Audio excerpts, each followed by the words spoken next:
What's going on, guys, and welcome back to the channel. To all my subscribers and those who have subscribed to the channel, thank you very much for the support. Continue doing what you're doing, like, sharing, and posting in the comments section. If you are on my channel for the first time, welcome aboard. My channel has everything you need to know about the Canadian Army Reserves, how to join, what the application process is, basic training, your trades training, and anything else reserve related. So in this video is going to be another Q&A with me, where I'm going to respond to some of the comments that you guys have posted in the comment section. So let's get into this.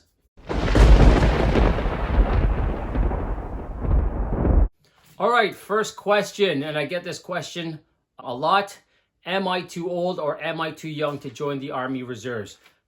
To join the Army Reserves, you have to be between the ages of 16 years of age to 57 years of age. So age is not a factor, but I will tell you your physical fitness level is, because if you are joining the military at either a younger age or an older age, you must be in good physical fitness shape, because when you'll be doing your force test, you'll be doing PT on your basic, your BMQ land, and on your trades and throughout your military career. So physical fitness is a #1 priority.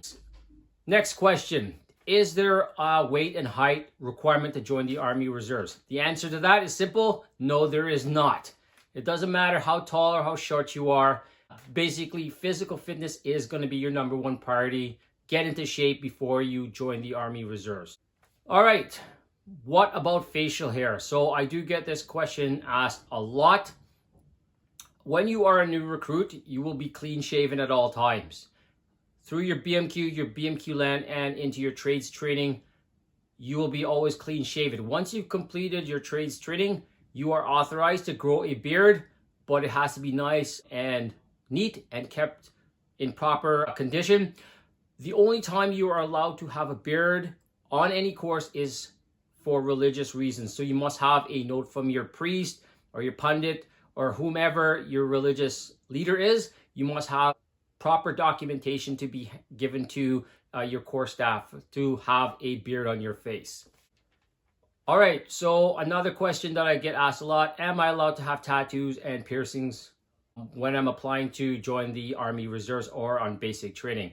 You are allowed to have tattoos, but your tattoos cannot cover your face. And with tattoos, there's certain tattoos you cannot have on your body, and the military will ask you the different types of tattoos if you do have tattoos on you, okay? And if it's your tattoos fall into a category that is not allowed, the recruiters will let you know. As for piercings, I strongly suggest, if you do have piercings anywhere on your body, that you remove the items that is pierced, due to the fact you're going to be doing basic training, or you may be on your trades training. And the last thing we don't want is for whatever piercings you have gets caught, okay? Only females are allowed to have piercings, and that'll be in their ears, and that will be studs. Gents, if you have piercings for earrings or studs or whatever, okay, it's not allowed on your BMQ or throughout your training. Only the ladies are allowed to have studs in their ears. Okay, so another question: how difficult is the force test? Okay, the force test is not difficult. It's challenging. It's meant to be challenging, but it's not a difficult test to pass, okay? You're going to be doing like a casualty drag, so must be able to drag a casualty a certain amount of meters before you're told to stop. There's a sandbag lift, there's a shuttle run, okay? Gone are the days of doing push-ups, timed runs, sit-ups, and chin-ups, pull-ups, all right? So the force test is meant to be challenging, but it is passable. Okay, another question. I recently applied to the reserves, but I have not heard anything back from my recruiter, okay? This is a common thing. Due to COVID-19, the recruiting process has slowed down, but it's still going. So your application will take some time to go through the process, get approved, and then come back, all right? So you pretty much have to just bid your time, keep working on your physical fitness, and contact your recruiter probably either every 2 weeks or at least once a month to see what's going on with your application process, all right? So yeah, COVID-19 has slowed down the recruiting process, but it's still going, and the recruiters are working hard to get people processed and onto training. Okay, next question, and I've gotten this question quite a few times. I want to join the Army Reserves, but I'm afraid I will be deployed overseas. Okay, so when you join the Army Reserves here in Canada, you have to volunteer. If you want to deploy overseas, you must volunteer, and it is very competitive to get the limited amount of spots that are available to reservists. So if you want to deploy with the regular force, then you have to apply, and you must be in good standing within your unit. Okay, so this question, I don't know, I can't remember who posted it. Is there an easy trade in the Army Reserves? Okay, there is no easy trade in the military in general. There are tough trades, and then there are trades where you're not doing as much physical activities as possible. So the tougher trades is the infantry, artillery, and combat engineers, and the not so physically demanding trades are cooks and clerical staff, medics. But no matter what trade you're in, you're still going to have to do your military qualifications. Every year, you're going to have to do a battle fitness test, which is about 13K ruck march. Some units will do it, some units will not. But you have to still, no matter what your trade is, you still have to stay in good physical shape. Okay, another question. If I fail a test, will I be sent home? No. If you fail a test or any test throughout the courses you go on to, you're going to be given chances to redo that test. You're given a 24-hour warning, which is enough time for you to study. Your staff, if you're in a basic training course or a trades course, will be there to help you out, so you can prepare for the next day to do the test and to successfully pass it. So the military does not kick you off a course if you fail, to give you enough chances to pass. Now, if you constantly keep failing, then what's going to happen is you're going to go through a review board, and that'll be up to your higher chain of command whether to keep you on the course or to send you back home, and the opportunity to come back on a later course, all right? So the military does not kick you off course if you fail a test the first time. Okay, this portion is for the BMQ land. So the question I got posted was, on the BMQ land, will I be in the field throughout the process? In the Army Reserves, you're gonna be either at a local armory to do some of your training, and then you'll be out in the field to do the remainder. So you're at the armory for some of your training, usually your dry training, especially when it comes to some of these service weapons you're gonna be using. And then you're gonna take that training into the field to do the field portions. It's gonna be a mixture of both. You shouldn't have any kind of issues, but you are going to be in the field for a good chunk of your training. Okay, so this question here, I've gotten a few comments about people who are interested in joining, for example, the infantry. They went onto the CAF website and they want to apply infantry, but they saw in-demand trades. So what are in-demand trades? Are basically trades that the Army needs to fill. You can still apply to infantry, armored combat engineers, but the Army is looking to fill trades that they need people in. For example, a gunner in an artillery unit. If an artillery unit needs more people, that will be the in-demand trade. So the recruiters and onto the website will be looking for people to fill the role of gunners. So if you want to do a trade other than the in-demand trades, yes, by all means, still apply for that trade. Okay, another question. I am in school and I want to join the Army Reserves, but I'm worried that being in school is going to affect my Army training and vice versa. So when you're in the Army Reserves, it's a bit of a juggling act. So people who have jobs and are part-time soldiers, they learn to juggle their work life with their Army life. Same with school. We have high school students, college students, university students who are able to juggle their school time and still be able to do their military training. So it's basically up to you and how you do that. It's manageable, pretty much, okay? Another question. When does summer BMQ start? So in some of my videos that I have posted about fall and summer BMQ.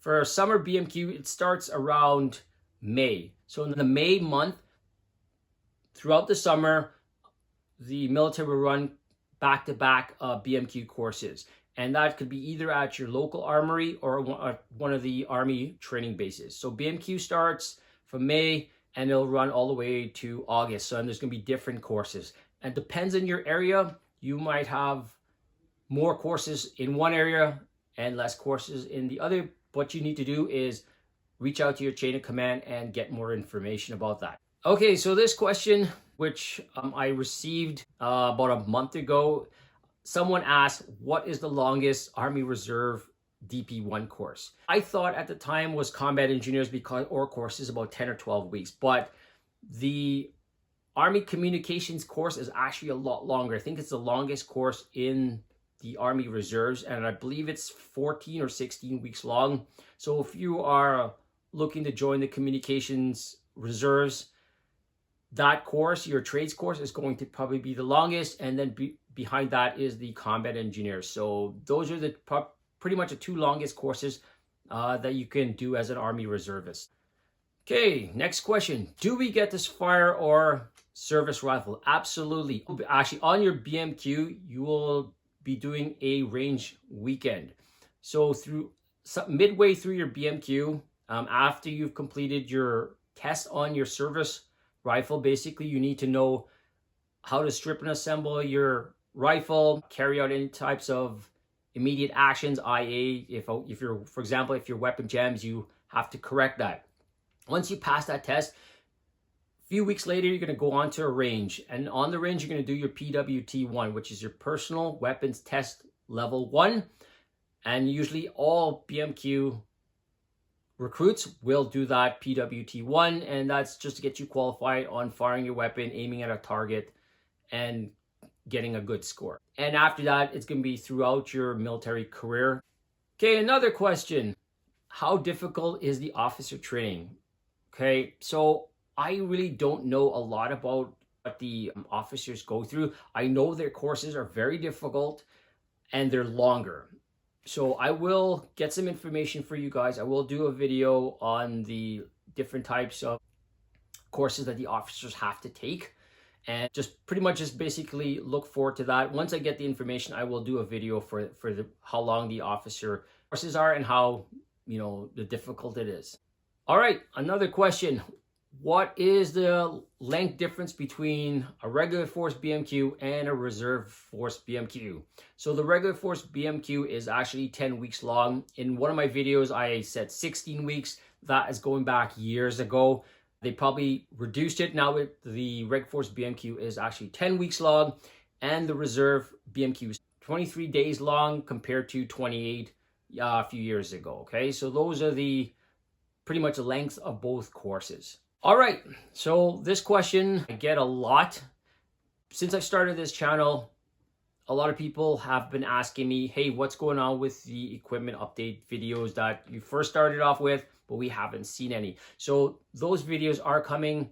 Basically, I have to make sure I gather all the correct information before I produce the videos. I know you guys have seen some of the videos about the light vehicle modernization.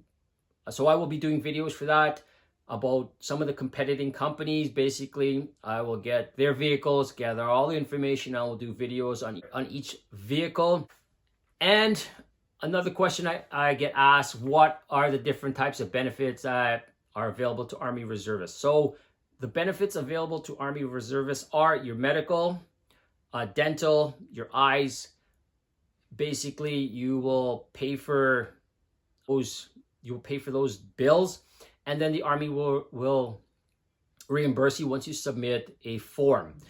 There are other companies that will give discounts to Army Reservists or military personnel in general. What you need to do is find out which companies do that, and when you go to that company to purchase any product, basically just ask them if they have a military discount. You get about, I think, like 10% or something like that. So you can ask, okay? And finally, the last question that I get, I'm starting to get a lot of, am I going to do a video about the Naval Reserves? Yes, I will be doing a video about the Naval Reserves. I'm just trying to get all the information together so I can produce that video for those who are interested in joining the Naval Reserves rather than the Army Reserves. So I will make sure I get that pretty much done for you guys. So that is it. That is this Q&A. I will be doing more Q&As as you guys continue to post comments in the comment section. So thank you very much for joining me. If you are new to this channel, like I said before, a welcome. Ensure that you guys check out my playlist. I got a lot of videos out there, a lot of information that could help you decide if you're deciding to join the Army Reserves or you just want more information about the military in general. Please do give me that big thumbs up if you like this video. Make sure you share this video. Keep commenting in the comment section. Keep subscribing. Make sure you guys are hitting that like button. And also make sure you have your indicator bell on so you know that I post more and informative videos. So thank you very much, guys, for joining me in this Q&A, and we'll catch you in the next video.